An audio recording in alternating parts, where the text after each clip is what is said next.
What's the most disturbing secret you've been told?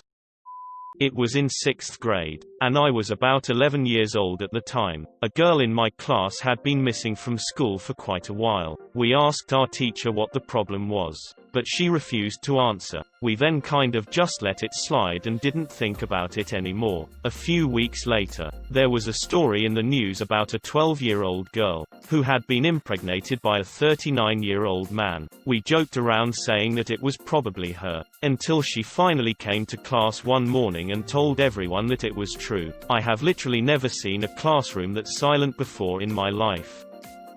Girl I knew had just gotten fired from her job and was planning on jumping off a bridge. The job meant everything to her. I talked to her over 4 hours on the phone pleading with her, and she eventually decided not to jump. So she went home and shot herself instead.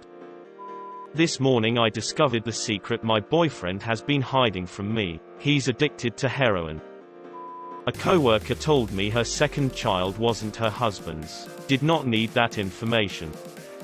My next-door neighbor has recently been arrested and charged with historic child sex offenses and is awaiting trial, but because he has not gone to trial yet, we cannot do anything about it since innocent until proven guilty. Even though we have a 7-year-old daughter that he has shown a keen interest in, we thought he was just a lonely old man trying to be nice. So now we have a few months wait to see what is going to happen. Have to resist the urge to tell anyone in the area, and even though it makes me sick, legally if I do anything I will end up in jail myself. So we have to just be very vigilant where he is concerned and keep him at arm's length without letting on to our girl that he may be a bad man.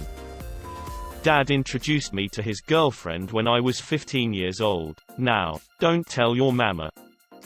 When I was about 10 years old, my mom told me that when she was 12 years old, she was in bed at night. She lived in Puerto Rico. She heard her mom and dad arguing in the kitchen. Her dad might have been drunk. I don't recall if my mom said. She heard her mom screaming and then go silent. Her dad had stabbed her mom to death. He went to prison. My mom and her siblings got adopted out to other families.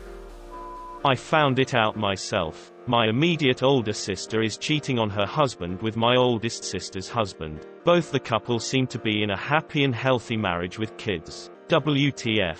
My cheating sister is always on her phone, doesn't attend late-night family meetings between cousins, and one night I saw her chatting. It was really late. So next day I check her phone. I wish I didn't, and bam. Wall of romantic and intimate texts. Seems like they masturbate on video calls and exchange pictures and videos. Can't say for sure if they have slept yet, but my sister is very eager to. I just told my younger brother and my fiancé only. Was almost about to spill it out to my mom but didn't want to ruin two families. Also, my sister acts like a saint in front of us. Also, the cheating brother-in-law is kinda asshole to us, so when my brother and my cousins don't like him. Cheating sister pretends to dislike him in front of us, but the chat says otherwise. My homie's girl randomly told me her father used to rape her. That was the moment I realized the saying "they're your parents, they love you" is something I can't say to everyone, which was something I'd say a lot, to be honest. As a young teenager, one of my closest female friend was raped by her cousin who was the same age as her multiple times over the course of 3 years. Eventually her father found out about this and a trial happened. That cousin ended up having nothing much more than a fine and kind of a warning: we watch over you now. This guy is now on the run to compete in the next Olympic Games. And my friend is broken from the inside and barely able to trust males. I'm one of the few persons outside of the family who knows. This girl I worked with over the summer told me how she burnt down her high school, and we worked at a summer camp. None of the parents knew the girl watching their kids was a arsonist.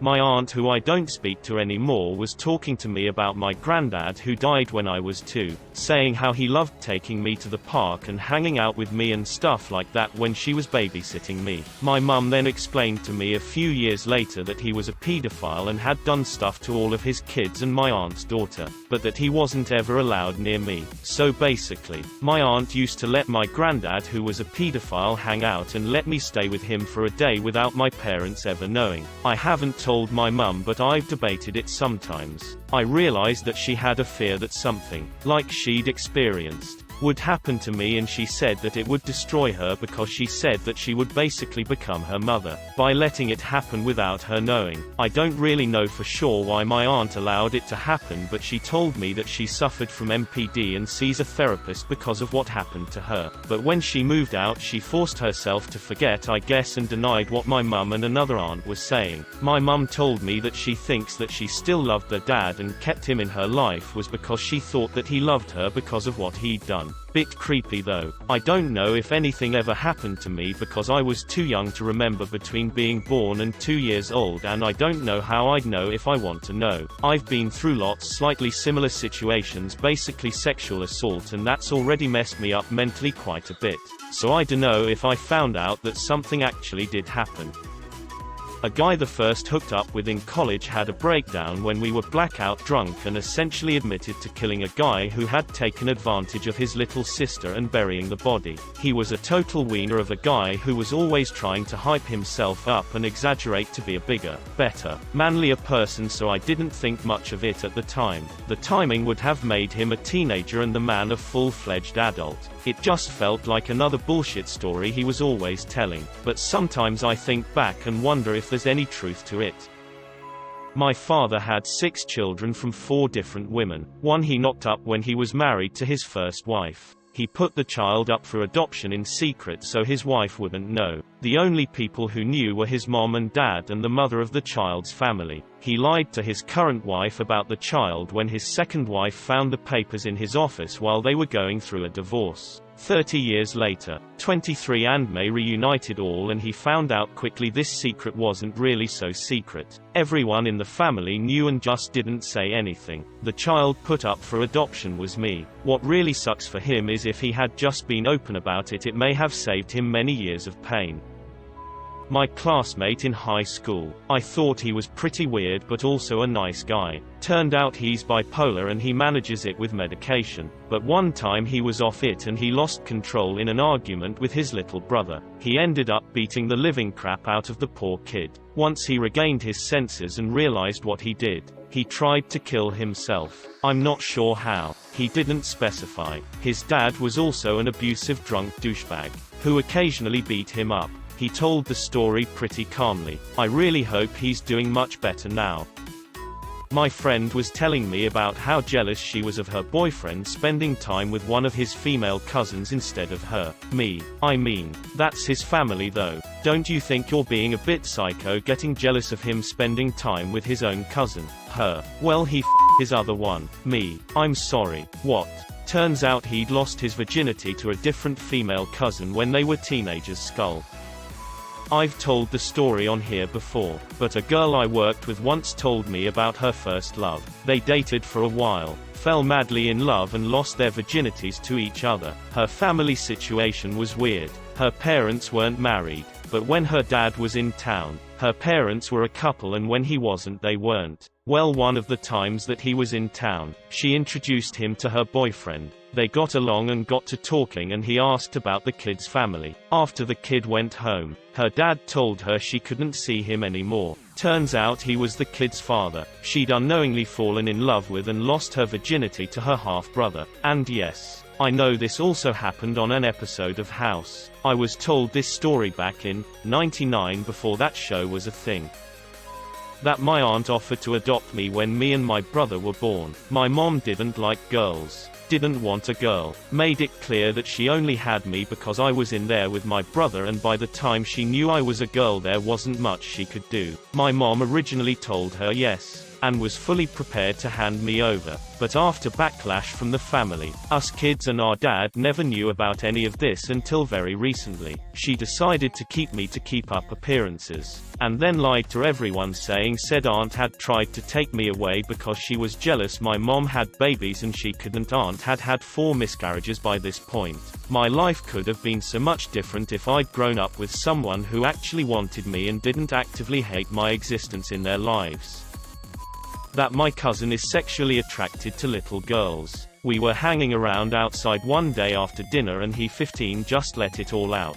He said he didn't want to be like that he didn't want to be aroused by little girls, but he was. He said he has gotten aroused by a little boy before, but that he tries to block that out because he doesn't want to be gay. The exchange scared me because he had said his type was around 5 to 7-year-old girls with long blonde hair, which perfectly describes my little sister, who had been around him all her life.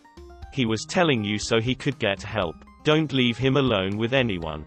I told his mom and she took him to a psychiatrist. Apparently he blew up when the lady tried talking to him about it. Things like, "I'm glad you confided in someone. We both know you wouldn't want to hurt anyone," and similar things. He was upset because he didn't think she had felt it before and wouldn't know. He had to be sedated. It was that bad. He now talks to a counselor weekly, although little headway has been made. As far as we know, he hasn't acted on it, and I hope it stays that way.